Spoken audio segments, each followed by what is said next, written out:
Warning: Geeking Poetic is a show aimed at the adult collector, and as such features adult language and humor that is not appropriate for younger audiences. Viewer discretion advised.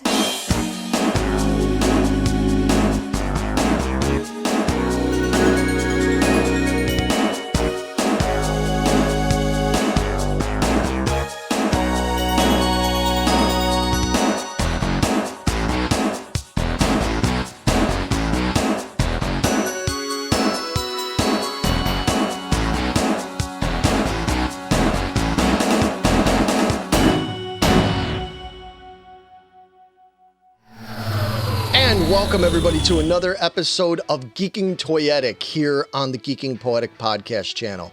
I'm your host, Larry Roberts, and yeah, as you might be able to tell if you're looking at this video, you can see that I'm going to talk about some Marvel toys today, and specifically I'm going to talk about the Fantastic Four. And of course, with the new Fantastic Four movie, thought it would be a good opportunity to talk about Fantastic Four toys. But just recently, Mego Corporation, along with Disney Store, announced that they were going to release another set of their exclusive 50th anniversary Mego World's Greatest Superheroes. This is just like the Spider-Man set that came out several months back that had Spider-Man, Electro, Lizard, and Green Goblin. That set was extremely popular. It was a bit of a controversy because people had a really tough time getting their hands on it unless you were able to get it directly from one of the shops at a Disney park itself. And they announced that they were coming out with a new 4-pack that was going to feature repro versions of the original Fantastic Four figures from the mid-1970s. Thankfully, this was a little bit easier to get my hands on this time. I was able to actually get an order in for a set. I'm sure most of you know what I'm talking about if you're watching this video, but just in case you don't, back in the 1970s, Mego Corporation pretty much had the monopoly, so to speak, on all the great superhero toys, specifically those superheroes that were from Marvel and DC Comics. As you can see here in front of me, I have the original Mego action figures from the mid-70s of the Fantastic Four. I have Invisible Woman here in her original box. I have Human Torch in his box. I have Mr. Fantastic for when they started putting them out on cards as opposed to boxes, and that was around 1976. And just to give you an idea of what they look like out of the box, here is good old Thing. Yeah, this is what they were.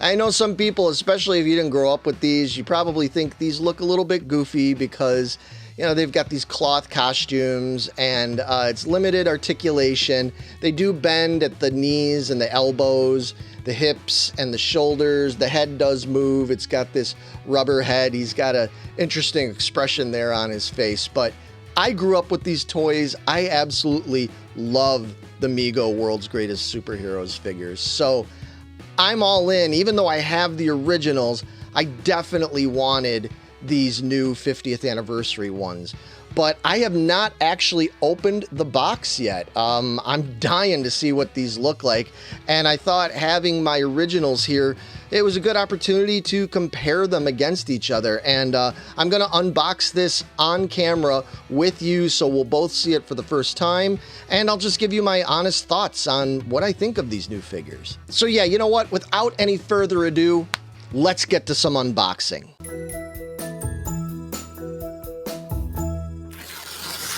Yep, so here is the box that I got from Disney, and yeah, let's just dive into it and see what we have here. All right, finally getting this open. Okay, that was a little bit of effort getting this open, but you know, generally I'm happy to see the way they have this packed. There's not a lot of protective packaging in here, like, and there's no bubble wrap or tissue or anything.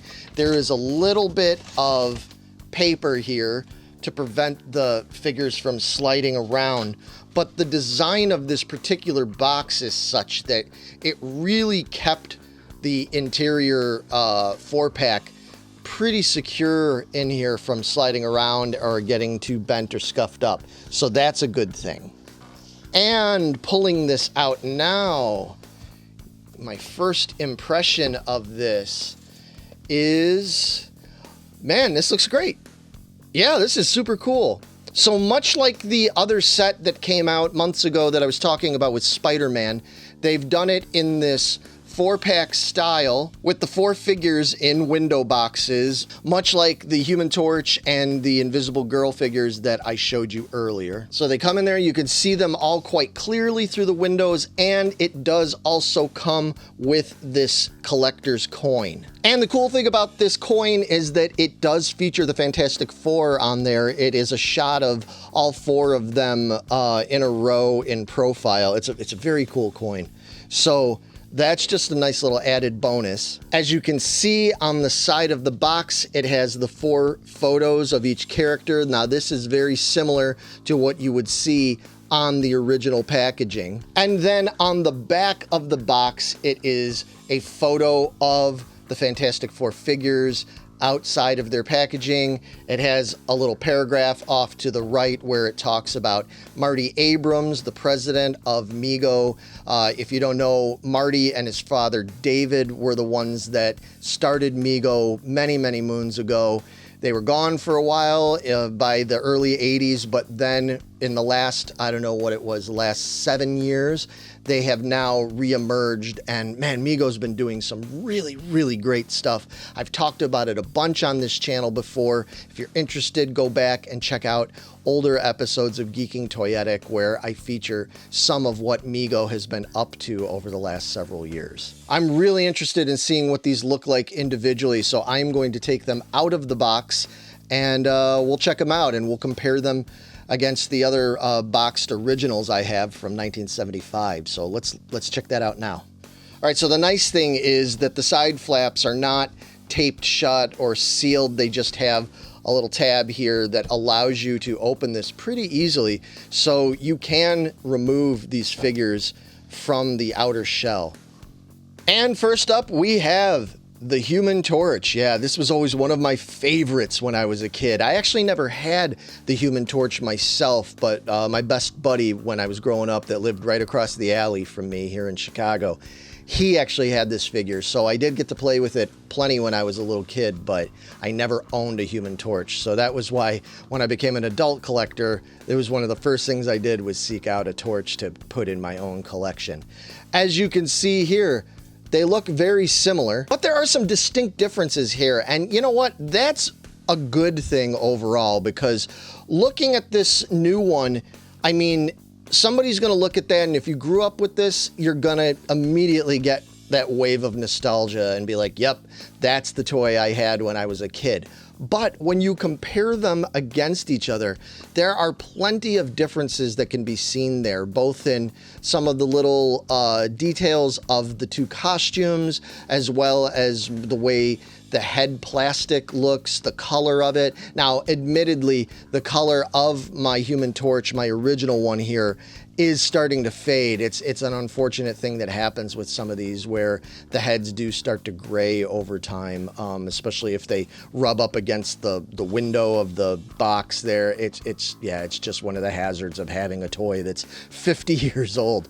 But in any case, yeah, the good thing about that is that these new ones look so much like the originals. It's going to bring back that wave of nostalgia for you, but nobody is going to be able to pass off these new ones as an expensive vintage original as long as you know what to look for. So if you are on the market looking for originals, you're gonna have to do your due diligence and understand what the differences are, and you're gonna have to familiarize yourself with the differences between the vintage ones and these new ones. There's differences in the boxes as well. As you can see on the new one, it's only featuring the photos of the Fantastic Four, whereas on the original one, it has photos on the side of other characters such as Thor and Conan, because they were part of the wave of these figures back when they came out in 74, 75, right around that era. And looking on the backs, you can see some subtle differences there in terms of the Mego logo that is down at the bottom on each of them. There's definitely some telltale signs there. And there's telltale signs between the 2 of them on the top lids and the bottom flaps. But again, don't be fooled by thinking if you see somebody trying to sell one of these new ones separately, because you'll see that it's got a copyright logo down there from the 1970s on these new ones, but this is one of the new ones. This does not say 2025 on here, so don't let that fool you. And just to give you an even better look, I've pulled both figures out along with their backing cards. I'm not going to separate them from the backing card. That's just going to take way too long. I don't want to go through all that. It's good enough to be able to see the figure for this. Again, you can see that there are some significant differences, but the new one definitely, it's like, what, 90% there in terms of, you know, replicating it in spirit and everything. Yeah, this is great. I do think that for casual collectors that maybe don't want to drop hundreds and hundreds of dollars on the vintage originals, or they're having a hard time finding one in good shape, because I mean, like I said, even mine, it's been in the box all these years and his shape is not the greatest. I think this is a great option to get these new ones if you can get your hands on it, but there's no way that this just straight up one-to-one replaces the originals. There's enough difference there. Here we've got The Thing and Mr. Fantastic in their boxes. Again, all the other designs on the side and the back, it's pretty much the same as what you saw with the Human Torch, just with their respective characters featured in larger on the back of each one. I don't have these in the boxes to compare them against these, as I already explained, but yeah, again, these look great. You can definitely tell some subtle differences. One of the main differences you're going to be able to tell in these, especially once you take them out of the box, I can tell without even taking the Thing out of the box that he has the new body style. Now, what does that mean?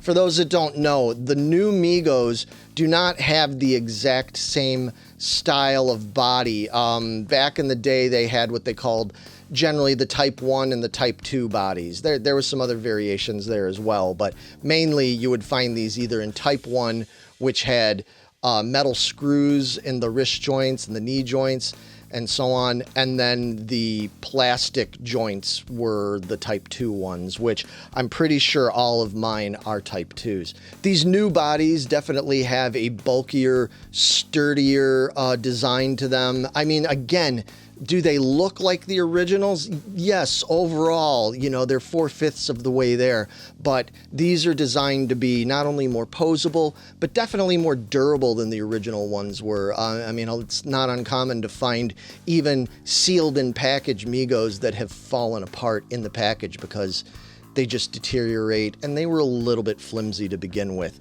These are much more sturdy. So again, if you're looking for stuff that you're going to take out of the box and you're going to be able to pose them on shelves or in some sort of diorama, yeah, the new ones are a great option for that. Now, lastly, what I do have are the two different versions of Invisible Girl. Or, as it should be noted, they changed it and made it a little bit more accurate, because Invisible Girl, that was her name when she started, but before long, Sue Storm became the Invisible Woman. You know, she got married, she had children. Of course, as we know, if you know anything about Fantastic Four, she had Franklin, so on and so forth. And calling her the Invisible Girl just didn't really work anymore. So she is the Invisible Woman, and they noted that as such on the new package. So that's another way that you can immediately tell the difference if you're shopping for these on the aftermarket. If you see one in an Invisible Woman package, that is the new one. And even looking at the face sculpts, there is a definite difference between the two face sculpts here. On the new one, she has what I consider to be almost a more mature sort of look to her. She reminds me more of like the Farrah Fawcett doll that Mego did back in the late 70s. I think it actually looks a lot better than the original one. Here's a case where I think I might prefer the new one, actually. I know some people are going to think that's blasphemy, but sorry. I mean, I love the original one. I've had this one for decades, but this looks great. I'm very happy with what they did with this new one. And again, the box differences, aside from the name change there, the original one will have Thor and Conan on the sides, just like the Human Torch one did, and the new ones just have the 4 characters, the Fantastic Four. So that's another way you can easily tell. Now, as I mentioned earlier in this episode, these figures were available exclusively through Disney Store. So it means you'd have to order it from Disney Store online, or you would have to get your hands on them from one of the shops in Disney. So Disneyland in California, Disney World in Florida. Those are your avenues to get it. As I understand it, I think that these are now unavailable online, at least for the time being. Last I saw, it said that these were on back order. I don't know what that means. I don't know if it means they are planning on getting more into the online store, so you may get another shot at ordering these down the line. It's hard to say. Again, the way they handled the first wave, the Spider-Man wave, it was quite a mess. It wasn't Mego's fault, just being honest with you. It was, I think Disney did not anticipate just how much collectors were going to freak out over these toys and want them. I just don't think they were prepared to allocate enough of these toys for collectors. As such, if you are not able to get these figures through DisneyStore.com, my suggestion is, and this is what a lot of people have done in the collector community, locate a Disney shopper online. There are people that will actually go to the parks and do your Disney shopping for you. Yes, you're going to have to pay extra because you're going to have to pay their fee, but there are some Disney shoppers that are very, very reasonable. And by and large, most of the feedback I've heard from other collectors who've been using the Disney shoppers to get their hands on these Mego exclusives have reported back very favorably. And if you're interested in finding out more about this stuff, then I would suggest you go check out the great sources online, such as MegoMuseum.com. Mego Museum has been around for many years now. It's run by some great people. There's a lot of us in there that are very willing to help you figure out anything you need to know about this hobby. If you have questions about old toys or the new toys or where to get them, you can usually get the answers you're looking for. There are also groups online, social media groups on Facebook and such, like the Megomania group, where again, people will help you with recommendations. And I know there's a lot of people in those groups that have used the Disney shoppers to get their hands on these exclusive Megos. So if you're looking for more guidance, I would definitely suggest you check it out there as well. And if people are going, well, what did this cost? I ended up paying around $89 for the set. That might seem like a lot of money, but realistically, you're only talking about just a little bit over $20 per figure. And given the cost of action figures nowadays, that's actually not that unusual. If you were to buy any of the other new Mego figures that have been coming out in places like Walmart, most of those tend to average between $20 and $25 per figure. So this is keeping with that. It's nice that they didn't jack up the price really high and make this like $150 set or something along those lines. No, this is still relatively affordable, but you just can't buy them individually. You do have to buy the set. And that's going to do it for this episode of Geeking Toyetic. Yeah, thanks for checking this out. Let me know if you're interested in getting these figures, or let me know if you did already order these figures. I'd love to hear the feedback from you of what you think of them. Do you think as highly of them as I do, or are you a little bit more critical of certain things about them? I've seen people online kind of going both ways on this. So leave a comment, please, as always. We appreciate it when you like and you subscribe and share this with other collectors, because I just want to get more people involved to talk about this, because I love talking about these toys. It's a great passion of mine. And we'll be back soon with more toyetic content, and we're going to have all sorts of other content like we usually do here on the Geeking Poetic channel, from music stuff, various entertainment things. We love doing this, and we love it if you come back and check us out. So we'll be back soon, and in the meantime, happy toy hunting. Enjoy your figures, and I'll talk to you soon. See ya, everybody.